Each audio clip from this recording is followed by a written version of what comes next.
at the moment. It's lovely. Ham. Could you say that? I'd like to just say a few little things about Christina, because it is her 21st, so to just be quiet for a second, please. What we've done is we've put a whole lot of images from Christina's life on this little show that we've put on here, so that they're little snapshots of her life from 0 through to 21. And I'd just like to address some of those things now, if I can. When she was born, she was lucky because she was the third of three, and that was interesting because the boys really embraced her right from the start. And you'll see that's a theme throughout her life, that the boys, David and Stephen, have really looked after her. And I'll talk more about that a little bit later on, but that's been interesting. But because she's been the third of those three, she's actually always tried to keep up with those boys, and whatever things they've done, she's think, well, I can't see the reason why I can't do that. And that's been pretty much symptomatic of her life as she's gone through. But she's also got a point of difference from those boys as well. She's the only one that came out to me to help me to do change the disc brake pads on the Christina. She would come out when she was about 3 and say, what can I do to help, Dad? Can I help you? And she would climb. There's a picture on here, you'll see it. And I said to Diane, look, I must find that because picture. You're in the way. Yeah. Later, Tui, later. It's early on, it'll roll through sometime. But it's her and me lying underneath the Cortina trying to fix the disc brake pads, and it's Christina's the one. The boys, oh no, God, that looks like bloody work. we're not stupid. So it was Christina, and she's actually had that attitude of wanting to help out, wanting to do things to help me to. Because I do think I get on really well with Christina, and I have right throughout her life. Her life was depending on you doing it properly. Absolutely, that's right. And it was interesting from my point of view. I was teaching at Avondale College, and she was a foundation pupil at the Early Childhood Centre, and we had a real battle with that childhood centre because they insisted on putting all the kids down at 1 o'clock in the afternoon for a sleep. And if just for a sleep.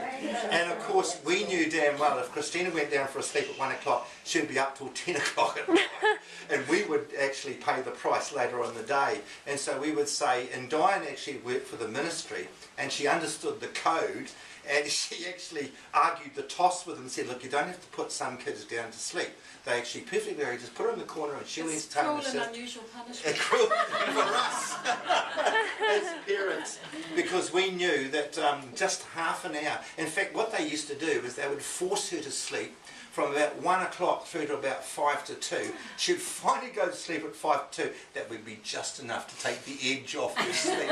And it would take her through to 10 or 10:30 before she went to sleep. And so we would have said pay the price later on. When she was learning to swim, I was saying to Pam before that she learned to swim in Robert's pool, and she'd been watching Little Mermaid on TV, and she thought the way you swam was you wiggled your legs and you put your hands on the side, and that's the way you swam. And we watched her, I remember now watching her in Robert's pool, and she was swimming underneath the water, not on top of the water, but that was the way you swam because that's what you do. And the Little Mermaid was her education in swimming. But of course that didn't stop there, because at Three Kings Primary School she would enter every event in the swimming sports. And yet she couldn't swim. Her guts and determination said, well, it doesn't matter if you can't swim. You enter, it's participation, you take part in these things. And who cares if you can't do it, And so I think she got rescued from one event, which was swimming across the pool or something like that. But, butterfly, backstroke, all these events she was involved with them, because that was the attitude. That's actually quite unusual, really, that a kid could be, lots of kids lack confidence, but she's never lacked confidence, She's been lovely from that point. She's prepared to have a go.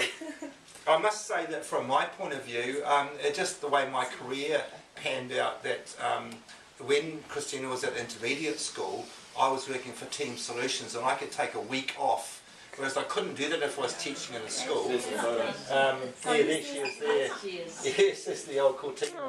Yeah, she's in there helping. What can I do, Dad? What can I do? But it was nice to be able to go away to a camp for 3 or 4 days, which you couldn't do if you're a teacher and you've got classes and so on.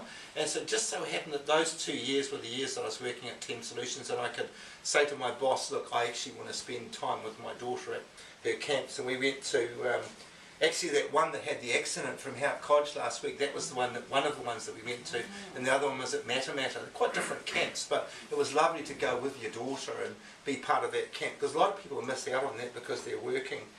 So that was very interesting for me. When she went to secondary school, it brings back the boys looking after her in lots of ways, because there was a guy that bullied her when she was in year 9, and I think that it was solved. That problem was resolved by Stephen, because he had a word to that bully, and Christina had a pretty easy ride for the rest of secondary school. Stephen lifted him up and told him. He didn't talk to me till year 13. Go Steve. But it was useful having 2 older brothers, because that's the only time that they were in school together, because at intermediate school, Steve and David were at intermediate school together, but Christina wasn't. She was there on her own. But at secondary school, Stephen was there and David was there and Christina was there as a year 9 for at least a couple of those years, and I think that they looked out for her, and I think that was really nice that that could happen like that. I have to say that a particular pleasure for me was when she did level 1 English, where she was in year 11, and she was studying English, and she did do history as well, which I was pleased about, but this was where she was writing an essay. She had to write an essay in the external exams on the power of one. And it was fortunate that at that time I actually had quite a lot of knowledge about the history of the power of one. And so I had a couple of sessions with her on that. Diane had a lot of sessions on the writing part of that.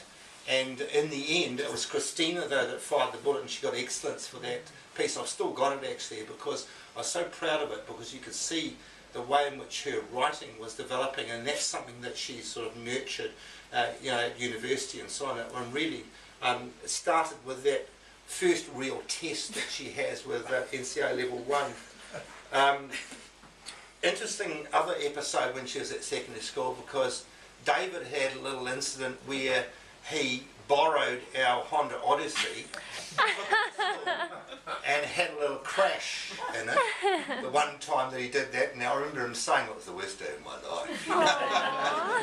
But you'd think that because the older sibling had done that the daughter wouldn't do the same thing. She did exactly the bloody same Steve thing. did the same thing Yeah, as hold well, on, except he hold was on. in the garage. He didn't get Don't exclude Stephen. Stephen crashed. In the garage, like not even on the road.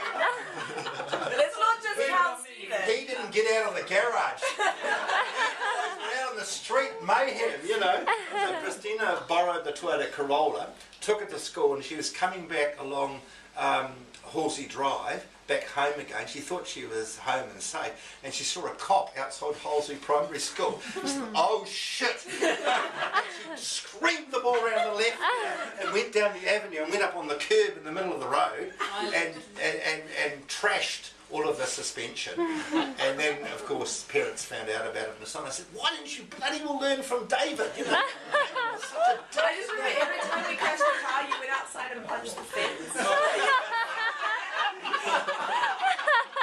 When I heard about David, I punched a few other things. But it was so that I could come home nice and calm. Embarrassing you, Christina. That's right. I know that I really appreciate the energy that she has put into a lot of things that she's done. She is quite fearless. I know that when she was doing media and drama at school, she had a pretty fearsome record to follow, because both Stephen and David got excellence for their media presentations, and so Christina had a pretty hard act to follow, but she certainly did, and she got excellence as well with that, and certainly with the drama presentation. The school CD. Was it? It won number 1. Really? And Is she's that- modest too. It's not that she's competitive. But it's interesting that that energy has continued through university, and the writing that she does now at university. I mean, quite frankly, I really find I struggle to understand it. It's so deep and dense, and it's very, very esoteric, very for the initiated people. And I find it incredible that universities can encourage people to write in that way.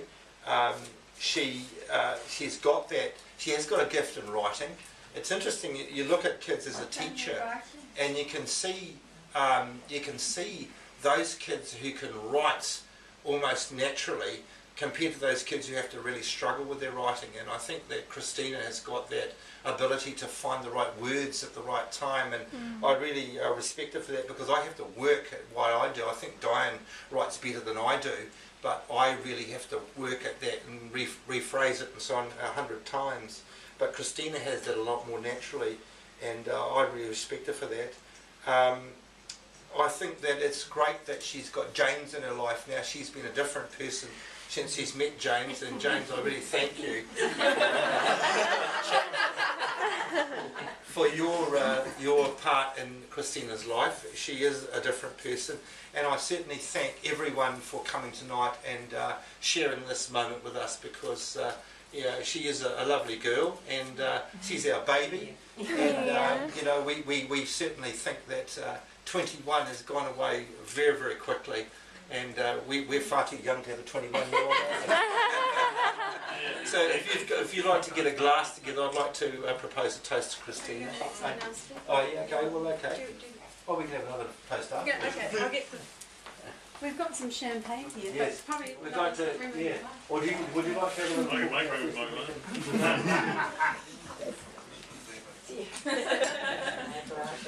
He's gonna. Yeah, he's gonna.